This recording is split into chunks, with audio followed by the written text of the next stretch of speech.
రెండేళ్ల తర్వాత అనుకూలించిన సీజన్తో రాష్ట్ర రైతులు ఊపిరి పీల్చుకున్నారు. ప్రధానంగా నిరుడు కురిసిన వర్షాల వల్ల ఖరీఫ్తో పాటు ప్రస్తుత యాసంగి సీజన్ సైతం కొత్త జవసత్వాలను సంతరించుకుంది. ఫలితంగా ఆశించినట్లుగానే దిగుబడులు రైతు చేతికి అందుతున్నాయి. అయితే వేధిస్తున్న విపణి కష్టాలు రైతుల పాలిట శాపంగా మారాయి. ప్రధానంగా భద్రాచలం డివిజన్లో మార్కెట్ ఉన్న క్రయ విక్రయాలు జరక్క రైతులను ఆందోళనకు గురి చేస్తోంది. ఫలితంగా పండించిన పంటలను దళారులకు విక్రయిస్తూ అన్నదాతలు నష్టాల పాలవుతున్నారు. ఇది భద్రాద్రి కొత్తగూడెం జిల్లాలోని భద్రాచలం వ్యవసాయ మార్కెట్. డివిజన్లోని 3 మండలాలతో పాటు పక్క జిల్లా జయశంకర్ భూపాలపల్లి జిల్లా, ఆంధ్రప్రదేశ్లోని పలు మండలాలకు ఈ మార్కెటే పెద్ద దిక్కు. కానీ ఏడాదిగా ఈ మార్కెట్లో క్రయ విక్రయాలు నిలిచి అన్నదాతలను ముప్పతిప్పలకు గురిచేస్తోంది. తూతూ మంత్రంగా సీజన్ ముగిశాక ధాన్యం కొనుగోలు కేంద్రం ఏర్పాటు తప్ప ఇక్కడ ఏ ఉత్పత్తులను మార్కెటింగ్ శాఖ కొనటం లేదు. ఫలితంగా సుదూర ప్రాంతాలకు వెళ్లలేని రైతులు కళ్లాల్లో ఇళ్ల వద్ద మిరప, పత్తి, పసుపు లాంటి ఉత్పత్తులను తక్కువ ధరలకే విక్రయిస్తూ లాభాలకు దూరమవుతున్నారు. వ్యవసాయ మార్కెట్ రైతులను ఆదుకునే పరిస్థితుల్లో లేదు. ఇక్కడ ఆరుగాలం పండించినటువంటి పంటలను రైతులు అమ్ముకోవాలనుకుంటే చాలా ఇబ్బందులు పడే పరిస్థితులు ఉన్నాయి.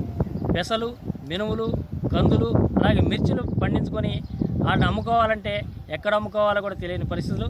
దీనివలన రైతులు దళారుల బారిన పడి ఆ దళారులకు అమ్మితే వాళ్ళు డబ్బులు ఎవరు కాదు కదా, అతి తక్కువ రేట్లకే వాళ్ళు కొనుక్కొని రైతుల్ని ఇబ్బంది పాలు చేస్తూ ఉన్నారు. కనుక వ్యవసాయ మార్కెట్లో కొనుగోలు కేంద్రాలని ఏర్పాటు చేసి కొనే విధంగా ఏర్పాటు చేసి రైతుల్ని ఆదుకొని రైతుల్ని అప్పుల బారి నుండి పడకుండా చూడాల్సిన బాధ్యత వ్యవసాయ కేంద్రం పై ఉంది. అలాగే ప్రభుత్వం పైన కూడా ఉంది. కాబట్టి దీన్ని సత్వరమే ప్రభుత్వం చర్యలు తీసుకోవాలని మేము విజ్ఞప్తి చేస్తూ ఉన్నాం. అధికారుల అండదండలతో, రాజకీయ నాయకుల అండదండలతో ఈ పని రైతులకు ఉపయోగపడే పని చేయకుండా వాళ్ళ కమిషన్ల కోసం చేస్తూ ఉన్నారు. ఈ గిరిజనేతర రైతులు గతంలో డివిజన్ కేంద్రంగా రెవెన్యూ డివిజన్గా భద్రాచలానికి పక్కా డివిజన్ నుంచి కూడా వచ్చి ఉత్పత్తులు అమ్ముకున్న రోజులున్నాయి. అలాంటి దాన్ని ఈ రోజున ప్రభుత్వంలో ఉండే రాజకీయ నాయకులు కానీ ఎవరు కూడా చర్య తీసుకోకుండా దళారులకి దోపిడీ వ్యవస్థకి అవకాశం ఇచ్చి అనే వాళ్ళ గిట్టుబాటు ధర లేక దోపిడీకి గురవుతున్నారు. దీన్ని ప్రభుత్వం ఎమ్మటే గిట్టుబాటు ధర వచ్చేటట్టుగా కల్పించవలసిందిగా కోరుతున్నాం. మరోవైపు భద్రాచలం డివిజన్ నుంచి వేరుపడి ఆంధ్రప్రదేశ్లో విలీనమైన 7 మండలాల రైతుల పరిస్థితి అగమ్యగోచరంగా తయారైంది. ఇన్నాళ్లు భద్రాచలం మార్కెట్పై ఆధారపడిన అన్నదాతలు సరుకును ఎక్కడ విక్రయించాలో తెలియక సతమతమవుతున్నారు.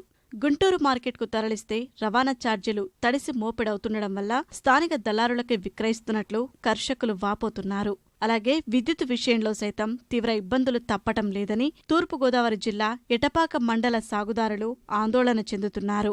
ప్రభుత్వం సమస్యల పరిష్కారానికి కృషి చేయాలని వారు విన్నవించుకుంటున్నారు.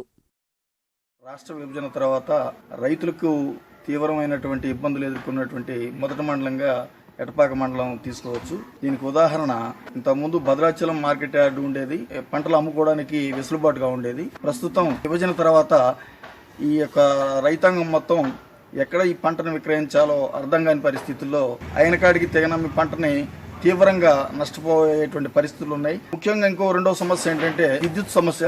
సబ్స్టేషన్ ఒక ప్రాంతంలో ఏఈ ఆఫీసులు అందుబాటులో లేకపోవడం వల్ల ట్రాన్స్ఫార్మర్ కాలిపోతే రంపచోడవరం పోయి ట్రాన్స్ఫార్మర్, లేకపోతే పశ్చిమ గోదావరి జిల్లా ఆ ఏరియాలో నుంచి వెళ్లి తీసుకొచ్చుకోమని చెప్పేసి కరెంట్ అధికారులు అంటున్నారు. ట్రాన్స్ఫార్మర్ కాలిపోతే సుమారుగా 10-15 రోజుల టైం వెచ్చించాల్సి వస్తూ ఉంది. ఆంధ్ర తెలంగాణ అవటం కారణం వల్ల ఇక్కడ రైతులు అనేక ఇబ్బందులు పడుతున్నారు. గవర్నమెంట్ 4,000 అని చెప్పని పత్తి కొనుగోలు చేస్తామని చెప్పారు. అయినా ఇక్కడ కొనుగోలు కేంద్రం లేని ఎడల దళారులకి పత్తి విక్రయించి చాలా ఇబ్బందులు పడుతున్నామండి. రీసెంట్గా ఇక్కడ కొనుగోలు కేంద్రాలు కనుక తయారు చేసినట్లయితే మేము రైతులందరం కలిసి మిర్చి కానీ, ధాన్యం కానీ, కందులు కానీ, అపరాలు కానీ అనేక రకాల పంటలను మార్కెట్ తీసుకోవడానికి అవకాశం ఉందండి. ఇక్కడ సీసీఐ కూడా లేకపోవడం వల్ల కొన్ని ఇబ్బందులు చాలా ఎదుర్కోవాల్సి వచ్చిందండి. భద్రాచలం టౌన్ అండి. ఇక్కడ నుంచి మాకు తాత్కాలికంగా ఒడ్లు ధాన్య కేంద్రాలు పెట్టారు కానీ అది సకాలంలో పెట్టలేదండి. ఒడ్లు నూర్పిడి జరిగిన తర్వాత 2 నెలల వ్యవధిలో పెట్టారండి. పెట్టినా కానీ అక్కడ పోయే పరిస్థితి లేదండి. 1-2 గంటలు పత్తి తీసుకుని పోవాలంటే ఆటో ఖర్చులకు ఆడ కాలయాపనకు మాత్రమే సరిపోతుందండి. ఇక్కడ అందుకే మేము ఇళ్ల కాడే పత్తి విక్రయించడం జరుగుతుందండి. ప్రస్తుతం పెద్ద మొత్తంలో మిరప దిగుబడులు చేతికొస్తున్నాయి. ఈ నేపథ్యంలో దళారులదే పైచేయి అవుతోంది. క్వింటాలుకు మిరపకు విపణిలో 10,000 ధర పలుకుతున్న వేళ డివిజన్ రైతులకు మాత్రం 7,000 లోపు ధరలను చెల్లిస్తూ దళారులు లాభపడుతున్నారు. సమస్య తీవ్రతపై మార్కెటింగ్ శాఖ పట్టించుకోవటం లేదని రైతులు మండిపడుతున్నారు.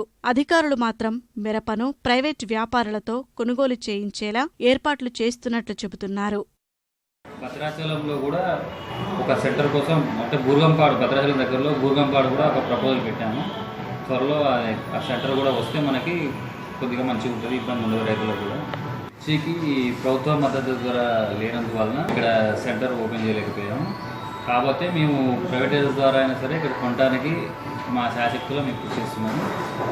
ఒకవేళ మిర్చికి కూడా ప్రభుత్వ మద్దతు ధర ప్రకటించినట్లయితే ఫ్యూచర్లో మనం మన యార్డ్లోనే ఇక్కడ మిర్చి ఎఫ్సీ వాళ్ళు కానీ ఎవరు ఏజెన్సీ గవర్నమెంట్ ఏజెన్సీ ద్వారా ప్రభుత్వ మద్దతు ధరకి కొనుగోలు చేయడానికి మనకు ఆస్కారం ఉంటుంది.